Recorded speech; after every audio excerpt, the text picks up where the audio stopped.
Hey guys, welcome back to the channel. If you are watching this at the time of posting, we are in December, which means it's Christmas time. So we thought we'd have some fun with a really great Christmas hymn, O Come Let Us Adore Him, just playing the melody on the guitar with a nice hook that I heard on one of the Hillsong versions. So let's go ahead and check it out. And if you want to learn the breakdown note for note, stick around because I'll show you exactly how to do that right after the performance. Here we go.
So this is such an awesome melody. Of course, it's such a classic hymn, specifically for Christmas time.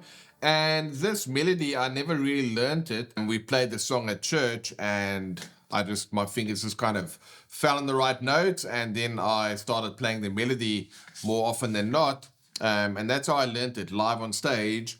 But then I figured I'd come back and just play the melody for you on the guitar. It's really a great idea as a guitar player for you to learn the exact melodies of songs on the guitar, because when you compare and contrast the chords that's happening together with the notes that you're playing, you make a different connection between your harmony and your melody, and you also become more of, you develop the ability to sing on the guitar, which is to kind of get out of the guitar world, which is all riffs and licks, and we all love that stuff. But sometimes you just want to play the melody and you want to learn how to do that in a vocal and lyrical style. So that's what I'm going to show you right now. And by the way, if you want to get a written version of this melody with guitar tab and a pad and a click to practice over, just check out the link in the description. Click on that link, tell me where to send the stuff. I'll send it your way, and then you can go ahead and learn this classic song. But let's go ahead and check it out. The song starts with a little hook, and that I heard on one of the Hillsong versions. And it's basically just based around the pentatonic scale. It's D, D, A,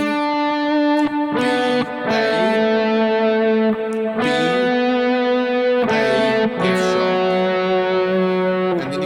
you can play that in terms of like just long notes. We can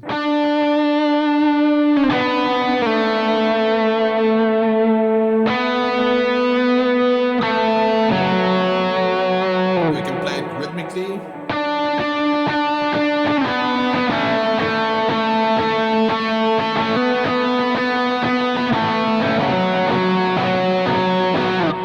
And string muting is really important in order to be able to hit multiple strings, but you're only sounding out the one that you want to hear. So if you want to work in your string muting, I did a whole lesson on that. You can find the link to that in the description as well.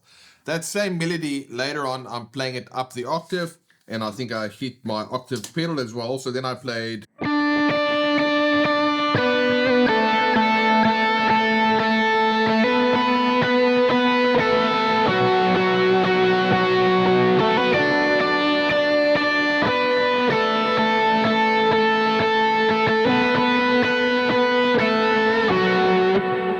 See, I'm using a fair bit of vibrato there just to make the notes sing. You definitely don't want to overuse vibrato on the guitar. That never sounds good.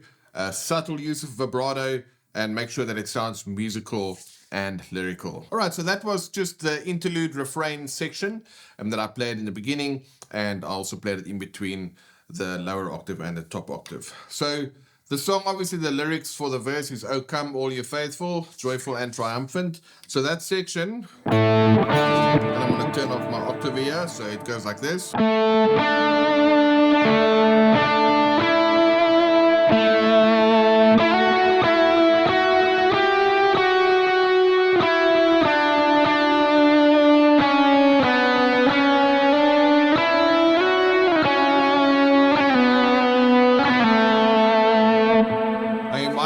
Why I'm mostly sticking on one string instead of playing it around the scale shape more in a vertical fashion. I think as guitar players, it's really important to try and think less like a guitar player, and guitar players tend to think in shapes and licks and riffs, whereas if you play on one string, it helps you to kind of get out of that shape and you start to play more melodic and lyrical sounding ideas. Now in this case, it's obviously the melody. So if you wanted to, you can play it all on the same scale shape, which would sound like this.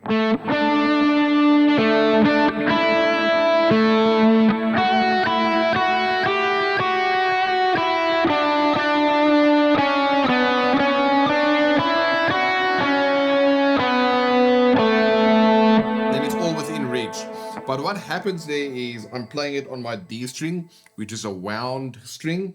Then I'm playing it on the G and the B strings, which are just plain steel strings. So the sound is going to vary because you've got varying degrees of thickness in your string. So that's another reason why I kind of like to keep it on one string when I play.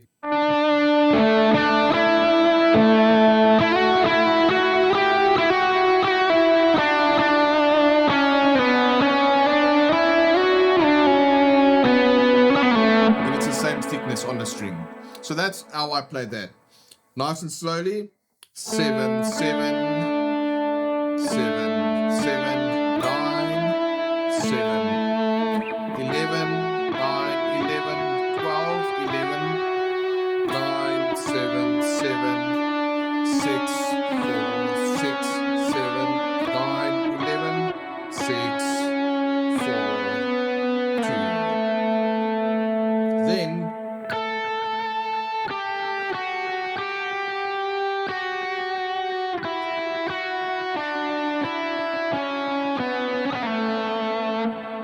and that's really just the melody over there.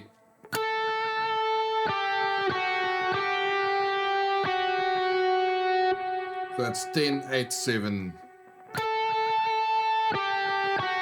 8, 7, 5, 7, 7, 5, 6, 4, 7. And that takes care of the whole verse. So for the chorus, I'm going.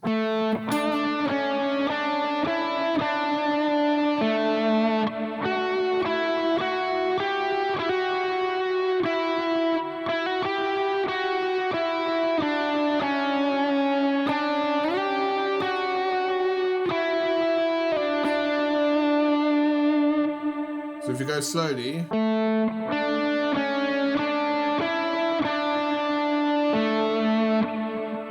the second line, third line,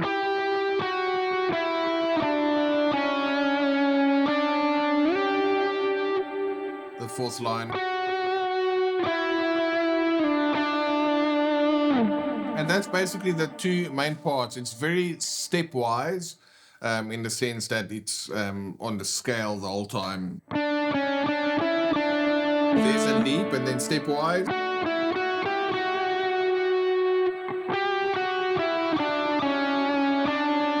There's a leap. So once you know your scales, and then you can actually just hear the melody quite nicely from there. When it went up the octave, I went.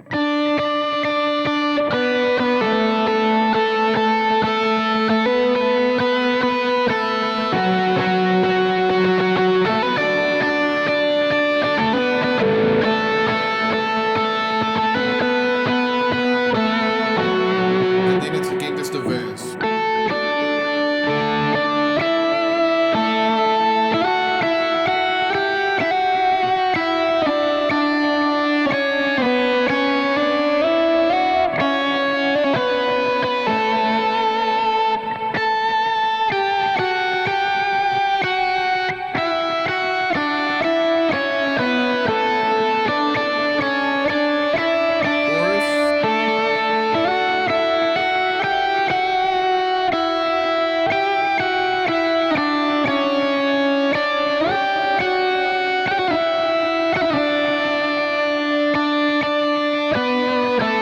Section, you can go right back into that interlude section there. So that's a great melody to learn on the guitar. Go and listen to how I played it. Try and emulate the hammer-ons, the pull-offs, the slides, the vibrato to try and give it that lyrical quality. And then, of course, put your own stamp on that super well-known melody, Christmas Carol, if you call it that. And if you want the tabs to see exactly where I played the hammer-ons and the pull-offs and the slides and all those kind of things, in terms of where to place your fingers, you can check out the link in the description, and then we'll also give you a track that has got click and pad to kind of give you that music bed, so to speak, that you can go ahead and play those that melody line over. All right, guys, hope you enjoyed that one. I hope you have a very Merry Christmas, and then we look forward to seeing you on the next video.